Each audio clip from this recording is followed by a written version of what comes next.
This is USVI News, your Virgin Islands connection. Hi everyone, thanks so much for joining us for USVI News. I'm Emily Matson.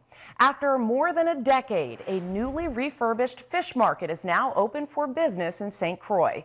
The Lorraine Fish Market reopened today after closing for more than 14 years because of infrastructure issues which raised health and safety concerns. This new facility reopened Wednesday with a ribbon-cutting ceremony. It'll offer 18 individual stalls and 12 state-of-the-art cleaning stations that are available for monthly rent to licensed commercial fishermen. The new market also will have an ice machine, ADA-compliant restrooms, lots of parking, and a 20,000-gallon holding tank for fish waste that replaces the previous $5,000 tank, or 5,000-gallon tank rather. Governor Albert Bryan says the reopening of this vital community resource is an example of his administration's commitment to the local fishing industry and promoting entrepreneurship. DPNR is tasked with the long-term maintenance of this new facility, but everyone's hoping those who use it will also take care of it. Fish is a mainstay in our food supply. We're Caribbean people, and not only fish, but seafood is a mainstay in our food supply. So what you do is very, very important, and I'm very happy that the administration was able to get this done on behalf of the fishermen. And all I really have to say, because Commissioner Oyo pretty much said it all, is that this is your space, this is your place. And all we really need is for those who are going to use this the most to respect it. Don't let it be damaged. Don't let it be sabotaged. Too many times the government put forth an effort, and the same people that's supposed to be using it, let it be taken advantage of. We can't police it. So you're going to have to police yourselves and it. You're going to have access to ice. You're going to have access to a scaling room. And that's big. We have to maintain and grow all our industries, especially our marine. For a long time, we have governed with our back to the water. This administration is looking to the blue economy in order to make our people thrive. And we're giving them the tools that they need in order to survive, whether it's a farmers and fisherman loan where you could get at the EDA for up to $50,000, or repairing the boat dock, or making sure that we get checks out on time from the $10 million, setting aside money to make sure if we have another disaster that we can get fishers money more quickly, and making sure that we maintain marine infrastructure that helps them make their livelihood. Certainly great news for St. Croix. Now, the rent for individual stalls at the new Lorraine Fish Market are $150 per month. Cleaning stations are $75 a month. Anyone interested in becoming a tenant can contact the DPNR at 340-773-5774. 2 prison inmates are charged with attempted murder for their alleged roles in a violent fight that broke out in jail. 42-year-old Hector Ramos and 23-year-old Manuel Davis, both inmates of the Golden Grove Adult Correctional Facility, were arrested and charged with first-degree attempted murder Tuesday. According to the VIPD, the investigation revealed Tuesday morning Ramos and Davis worked together to assault 2 fellow inmates, causing life-threatening injuries to the men. Allegedly, Ramos used a machete and Davis used a knife in the attack and subsequently hid the weapons to try to avoid being caught. Ramos and Davis remain behind bars. Well, it is a frustrating and annoying sight. Litter, especially glass bottles just tossed for someone else to pick up. Well, now, thanks to the University of the Virgin Islands, glass recycling in the territory is about to become a reality. We first told you about UVI's Glass Crusher project last month. It's a big effort to improve recycling efforts in the VI. They purchased 5 of these glass crushers thanks to a $50,000 grant from the Community Foundation of the Virgin Islands. Well, now the university is gearing up to accept glass waste from the community for recycling. Beginning March 27th, UVI will host a glass collection effort on the last Saturday of each month in St. Thomas. The glass crushers are capable of turning bottles into sand and smaller pieces of glass that have a variety of uses, such as in art, landscaping, sandbags, construction, and a lot more. The machine can crush a glass bottle in as little as 3 to 5 seconds into sand of about 4 to 5 different grain sizes. I'm super excited, especially for the implications that this has for the territory going forward.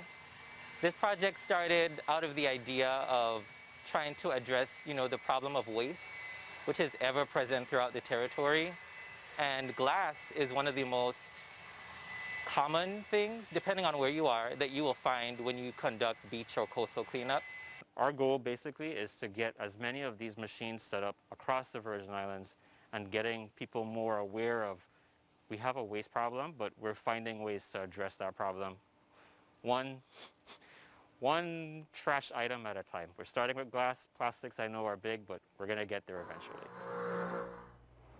And they can only accept glass beverage bottles to crush, like wine, rum, or beer bottles. They can't take broken glass as it can jam up the machine. So again, starting this Saturday, March 27th, the university will host a glass collection effort on the last Saturday of each month going forward at the former West Bay Supermarket parking lot, which is near UVI, from 9 to 11 o'clock in the morning. They hope to eventually find community partners in St. Croix and St. John and elsewhere around St. Thomas that can collect glass and operate the glass recyclers.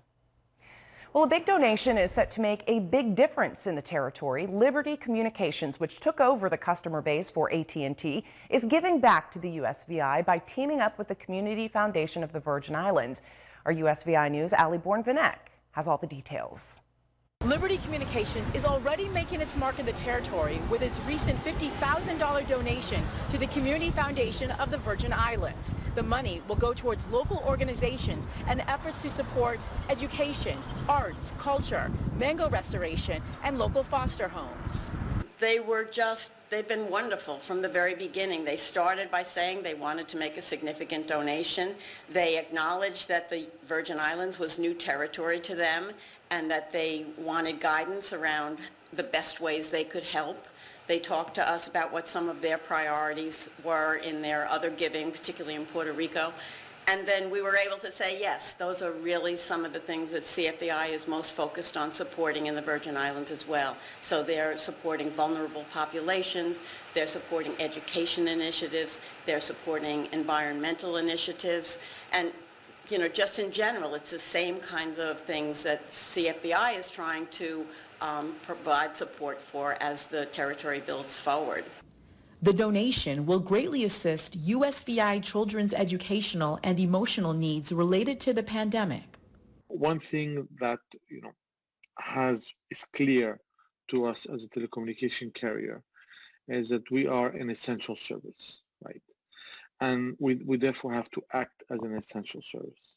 What does that mean? I mean that we have to provide a very reliable service, a service that customer can use to work, to study, to do whatever they need to do to continue on their daily life without any interruption. And we have taken on their responsibility and we've taken it very seriously. One example of their openness to possibilities was we talked to them about some virtual learning grants that we had made earlier in the year to help with children who may not have the home setting where they can really have parents tutoring them on how to use the technology.